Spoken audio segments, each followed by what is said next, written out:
So when the stock market plummeted in 2007, it was like a Wednesday, right? It was after the terrible, all the real estate issues, and the stock market in one day dropped 23 standard deviations in one day.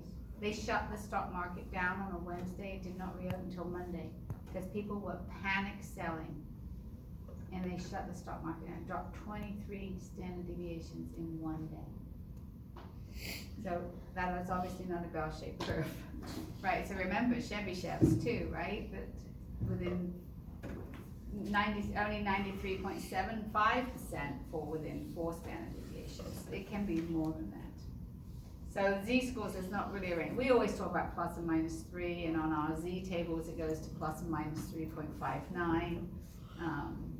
But z-scores are, what's the z-score tell me again? How many standard deviations are we away from the mean in numbers? Okay. The sampling distribution of p bar is normally distributed when n times p is greater than or equal to 5 and n times, right? X bar is those other 3 things that we just wrote on your card. Is it also wrong because, wait, what you just said because it's X bar right there? Well, right, so you can either change the X to a P and that would make it right. Because these are proportions, right? Mm-hmm. So if that was a P, then that's true. If that was an X, this would have to say n's greater than or equal to 30 and sigma's given, n's more than 100, the underlying population's bell-shaped and sigma's given. They don't mix. Greater than or equal to 5. There is an equal sign. Oh, I It see, just I this wouldn't see, let I me see. put that Yeah, symbol in. I see. Alright, you're right. All right, when do you use the finite correction factor? Sample size is greater than 5%. So that's gonna be one of our other cards. Is it a reward or a punishment? Yeah, a reward. You get to. See, mathematically you might think that, but Yeah, because right, you use the finite correction factor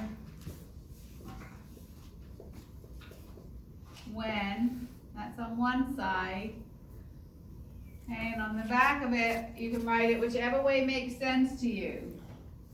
The sample is more than 5% of the population. That's what we say. The math we do is more like that, right? It's the same thing. It's an algebraic rearrangement. Or you could just write the words. You can just write when your sample is more than 5% of the population. That's card number 3. While we're at it, let's do card number 4.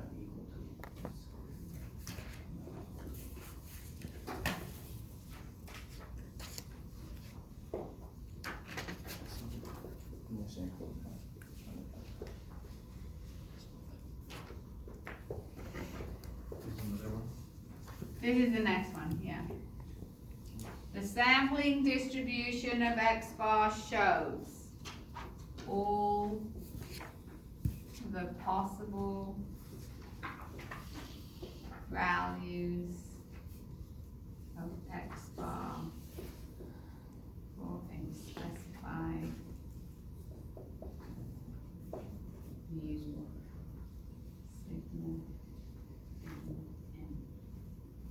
I'll go over it once you've written it down.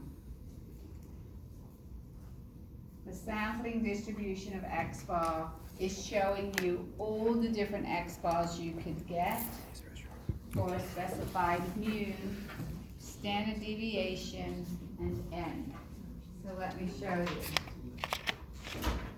And let's say here is the bell. Mu is 100, the standard deviation is 50, and n is 30, okay? It's bell-shaped. Why? Which is the proof? N is what? Greater than or equal to 30, and sigma's given. That made it be bell-shaped. I've marked on mu. This is the standard deviation. What's the standard deviation of x bar? Would be this over the square root of 30, right? This is a sampling distribution of x bar. This bell only applies to this mu, this sigma, and this n. If we were to change any of those, this would change. If you changed mu, right, this being a number line, this would shift to the right or the left if you changed your mu. If you changed your sigma, right, these numbers, this is at +3 and -3 z-scores, right? And if you changed your n, if you made your n bigger, what would happen to your standard error? Smaller. If you make this bigger, this becomes smaller. What happens to your bell? Narrower and taller, right? Because if you make your n bigger, this will be smaller. And how wide is a bell? 6. 6 standard deviations, right? So if you make your standard deviation smaller, your bell has to become narrower and taller. Let's make the last card for the sampling distribution of P bar.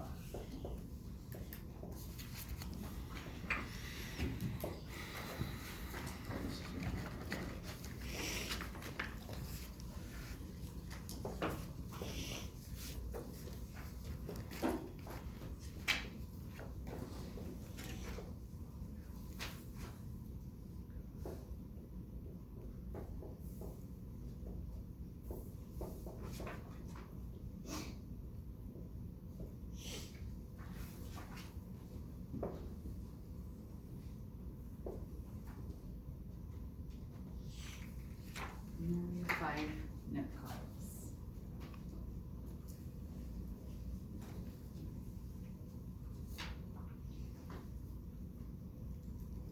Okay.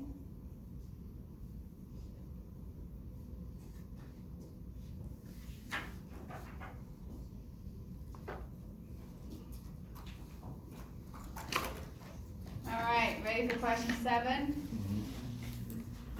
Here it is. The area to the right of z equals 2.60 is.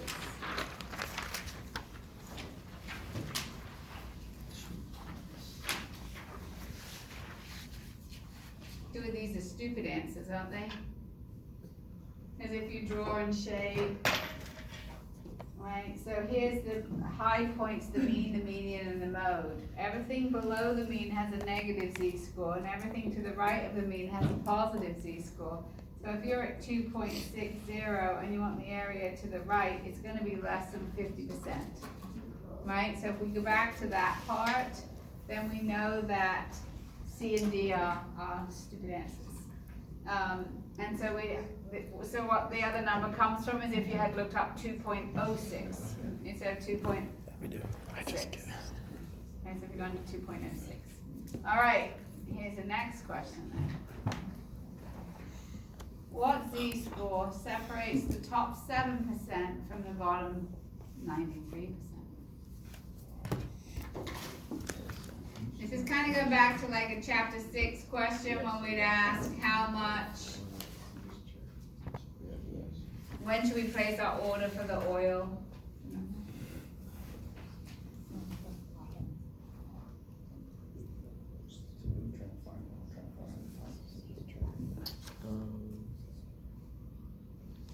So we're trying to find, what are we trying to find on top? well, we're just finding.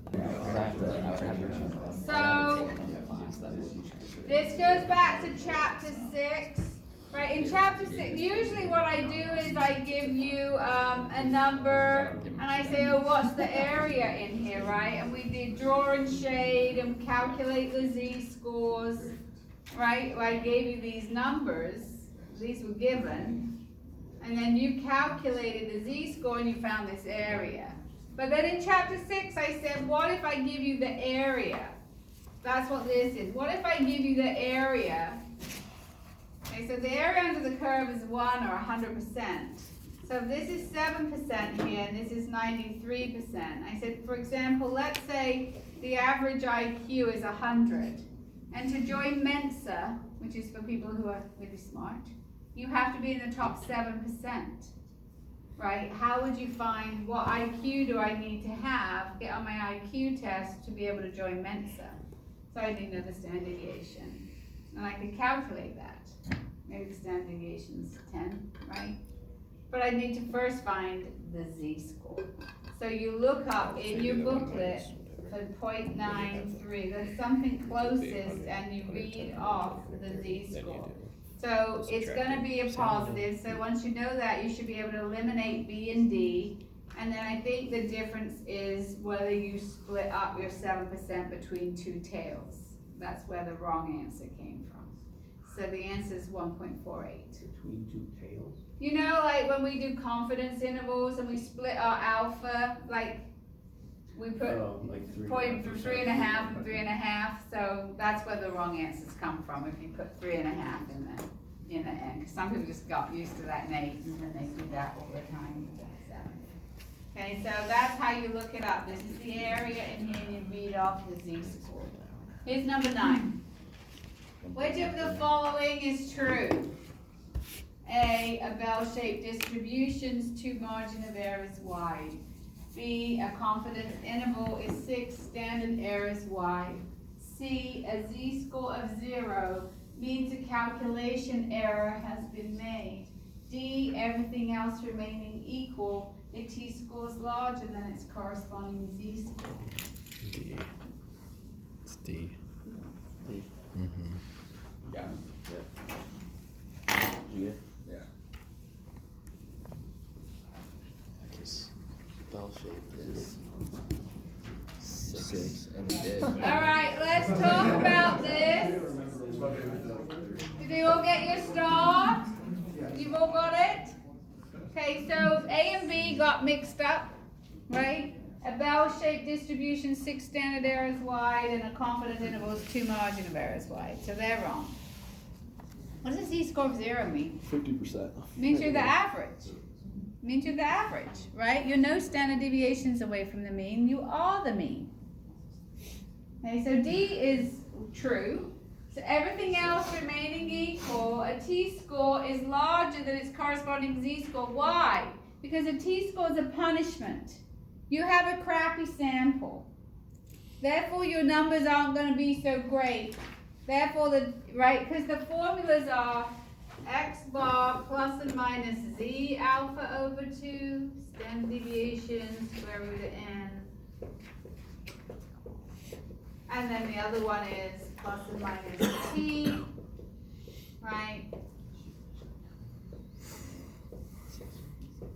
So this is going to be bigger. What will that do to my standard error if I use a t-score? Standard error, what happened to my standard error? Nothing. But my margin of error will get Wider. bigger and my confidence interval will get wider. Okay, so keeping that in mind, let's talk about a couple things. So if everything else remaining equal, if I increase my confidence level, what happens to my standard error? It stays the same. What happens to my margin of error? It gets bigger. And what happens to my confidence interval? It's wider. It gets wider. Everything else remaining equal. If I increase my sample size, what happens to my standard error? Small. It gets smaller. What happens to my margin of error? It's smaller. It gets smaller. What happens to my confidence interval? It's narrow. It gets narrower. Okay. Yes, you do need to kind of know what happens to the parts. So you have the formulas on, you're gonna have the formula sheet, and so you can go, what happens if you change your confidence level? Well, nothing happened to that standard error. You didn't touch it. Alright, here's the last question, but I think I need to erase this off the board because it might be part of the next question. Take a quick pic.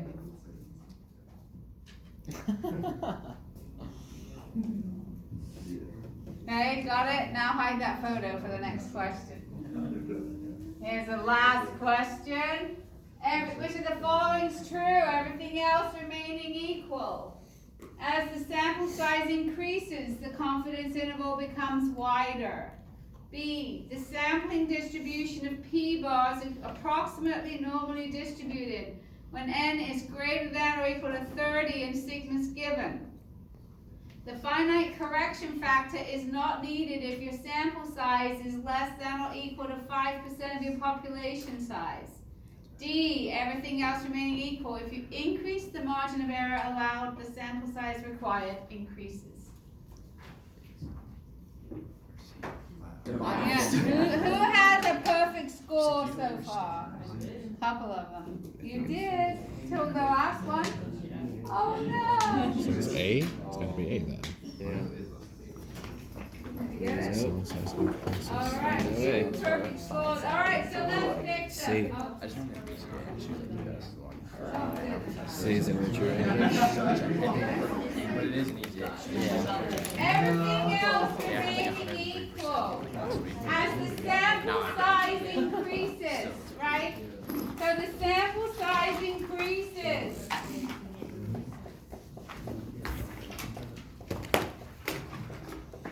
If you make this bigger, your standard error gets smaller, your margin of error gets smaller, and the confidence interval becomes narrower. The sampling distribution of X bar is normally distributed when n is greater than or equal to 30 and sigma is given. C is correct. We always talk about when we use it, but this is reworded as when we don't use it. We don't get to use it if our sample size is less than or equal to 5%.